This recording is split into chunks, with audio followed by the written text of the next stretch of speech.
Salam əziz şagirdlər, hər birinizi xoş gördük. Bugün sizin üçün fizika 8-ci sinif dərsliyində verilən Newtonun 3-cü qanunu dərsində öyrəndiklərinizi tətbiq edin və öyrəndiklərinizi yoxlayın hissəsində olan sualların izahını verəcəyəm. Sualların izahına keçməmişdən öncə YouTube kanalımıza abunə olmağı unutmayın ki, digər dərslərin də izahları gəldikdə xəbərdar olasınız. Gəlin başlayaq birinci sualdan.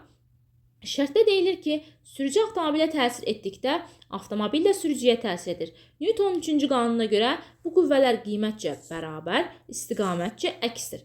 Sürücü avtomobil necə hərəkət etdirə bilər?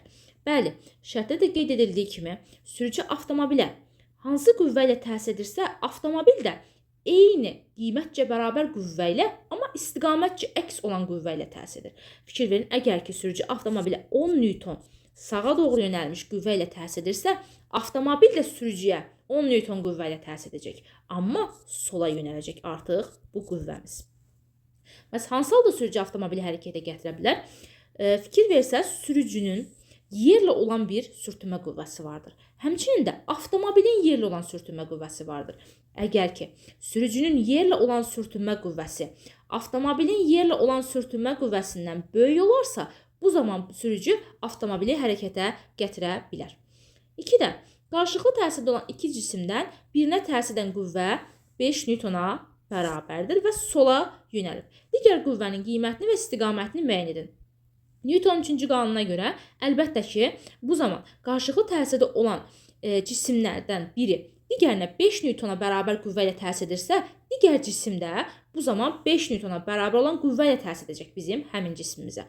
Amma bu qüvvənin istiqaməti artıq əks olacaq. Yəni, sola doğru yönəlmişsə birinci qüvvə, artıq digər qüvvə sağa doğru yönəlmiş olacaq. 5 Newton və sağa olacaq qüvvəmizin istiqaməti. 3-cü, ştativdən asılmış kürəyə hansı qüvvələr təsir edir, kürə hansı cisimlərə təsir göstərir? Fikir verin. Burada biri var kürəyə təsir edən qüvvələr.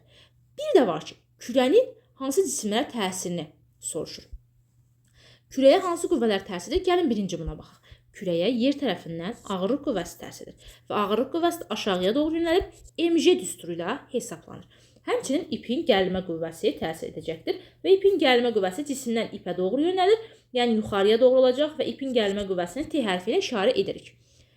Deyirində kürə hansı cisimlərə təsir göstərir? Baxın, yer necə ki, kürəyə MG qədər ağırlıq qüvvəsi ilə təsir edirsə, eyni ilə kürədə yerə həmin qüvvə qədər qiymətcə bərabər qüvvə ilə təsir edəcəkdir. Amma istiqaməti əks olacaqdır. Baxın, bu kürəmizi göstərək. Bu zaman yuxarıya doğru MG olacaqdır. Hansı ki, kürənin yerə təsir etdiyi qüvvədir bu. İndi ipin gördüyünüz kimi ipin kürəyə təsir etdiyi gərilmə qüvvəsi vardır. T gərilmə qüvvəsi. Artıq burada da kürəmiz də ipə təsir göstərəcəkdir. Və o da aşağıya doğru əks istiqamətli olmalıdır Newtonun 3-cü qanununa görə. Burada T yuxarıdırsa, artıq bizim kürəmizin də ipə göstərdiyi təsir qüvvəsi aşağıya doğru olacaq və o da elə ədədi qiymətcə T-yə bərabər olacaq. Yəni, buradakı əsas məqam odur ki, siz bu anlayışları qarışdırmayın. Kürəyə hansı qüvvələr təsir edir və həmçinin kürə hansı cisimlərə təsir göstərir. Bunları bir-birindən fərqləndirmək lazımdır. Və bunu da Newtonun 3-cü qanununa görə edirik. Öyrəndiklərinizi yoxlayın. Birinci sualında deyilir ki, cismə yalnız bir qüvvənin təsir etdiyi hal ola bilərmi? Cavabınızı əsaslandırın. Cavab xeyr olacaq. Çünki biz bilirik ki, qüvvə iki cismin qarşılıqlı təsir nəticəsində meydana gəlir. Burada əlbəttə ki, yalnız bir qüvvənin təsir etdiyi haldan söz gedə bilməz. 2-də, qaçış yarışlarında idmançılar hərəkətə başlamaq üçün şəkildə göstərilmiş qurğudan istifadə edirlər. Bu qurğunun idmançıya nə köməyi olduğunu izah edin. Baxın, normalda əgər bu qurğu olmazsa, idmançı daha az təcillə hərəkət edəcək. Amma bu qurğu olduqda, idmançı qurğuya hansı qüvvə ilə təsir edirsə, tutaq ki, 10 Newtonla sola doğru təsir etdi. Eyni ilə bu qurğuda həmin idmançıya sağa yönəlmiş 10 Newton qiymətində qüvvə ilə təsir edəcək. Newtonun 3-cü qanununa görə dedikdə bunu qiymətcə bərabər istiqamət əks olmalıdır. Və əlbəttə ki, bu qurğu onda bu idmançıya daha böyük təcil verəcəkdir və əlbəttə ki, bu idmançının köməyinə çatmış olacaqdır. Üçüncüdə, Newtonun 3-cü qanununa əsasən aşağıdakı halları izah edin deyir. Elektrik yükü olan iki zərrəcik ipdən asılıb. Biz hansı ki 7-ci sinif dərsliklərində qeyd edirik ki, eyni işarəli yüklər bir-birini itələyir, müxtəlif işarəli yüklərsə bir-birini cəzb edir. Baxın, burada fikir versəz itələmə halına uyğundur artıq. Gəlin eyni işarəli yüklər götürək. Yəni, tutaq ki, hər ikisində müsbət götürürəm. Müsbət və müsbət. Bu zaman, baxın, bunu 1 ilə, digərini 2 ilə işarə edirəm. Birinci halda olan bizim müsbət yüklü zərrəciyimizə ikinci zərrəciyimizin təsir etdiyi qüvvə əlbəttə ki, sağa doğru yönələcək. Çünki deyirik, bir-birini itələyir.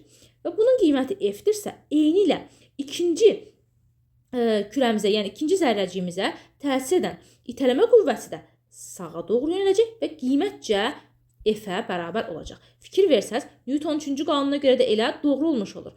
Qiymətcə bərabər olur F və F. Amma istiqamət əks olur. Biri sola, digəri də sağa doğru yönəlmiş olur. B bəndində isə uşaqlar deyir, batutda tullanırlar. Baxın, gördüyünüz bu uşaq batutda tullanarkən gəlib batuta hansı qüvvə ilə təsir edirsə, eyni ilə batut da həmin uşağa əks təsir qüvvəsi olacaqdır. Və bunun qiyməti də bir-birinə bərabər olacaq. Yəni, uşaq batuta 10 Newton qüvvə ilə təsir edirsə, batut da uşağa 10 Newton qüvvə ilə təsir edəcək. Və əlbəttə ki, gördüyünüz kimi qiymətləri bir-birinə bərabər, istiqamət əks olur. Biri yuxarı, digəri isə aşağıya doğru olmuş olacaqdır. Üçüncüdə isə deyir ki, avtomobil divara dəydikdə həm divar, həm də maşın əzilir. Avtomobil divara dəydikdə bu zaman avtomobil divara hansı qüvvə ilə təsir edirsə, divar da həmin qüvvə ilə avtomobilə təsir edir. Və nəticədə avtomobil əzilir. Dördüncü sualda kütləsi 100 qram olan alma tərəfindən yer kürəsinə təsir edən cazibə qüvvəsinin istiqamətini və qiymətini müəyyən edin. Kütləmiz verildi. M bərabər oldu 100 qrama. Və biz bu zaman qramla kiloqrama keçməliyik. Veriləni 1000-ə böləcəyik. Çünki biz bilirik ki, 1 kiloqram 1000 qramdır. 100-ü 1000-ə bölürəm. Gördüyümüz kimi sıfırlar gedir. Qaldı 0,1 kiloqram.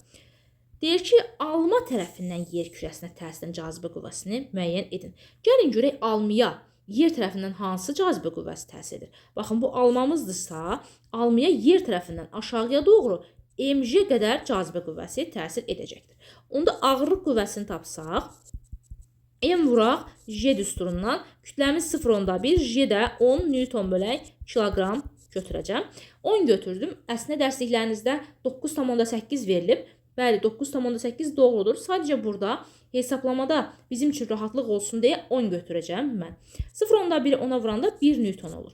Deməli, bu almaya gördüyünüz yer tərəfindən mg qədər 1 Newtona bərabər ağırlıq qüvvəsi təsir edir.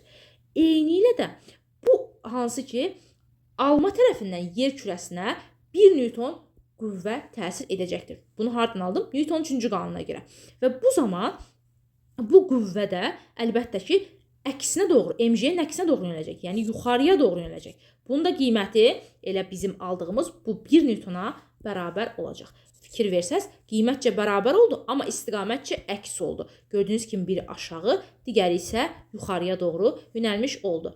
Yəni, sizin burada qarışdırmamalı olduğunuz məqam odur ki, yer tərəfindən almaya təsir edən qüvvəmiz aşağıya doğru yönəlir.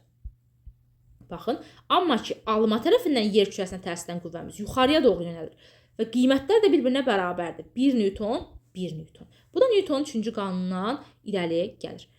Beləliklə, əziz şagirdlər, sizlər üçün bu bölmədə, bu mövzuda olan sualların izahını vermiş oldum. Ümid edirəm ki, izahlar sizlər üçün aydın oldu. Əgər ki, videodan yaralandınızsa da kanalımıza abunə olmağı və videonu bəyənməyi unutmayın. Digər dərs izahlarında, digər videolarda görüşənədək özünüzə yaxşı baxın. Sağ olun.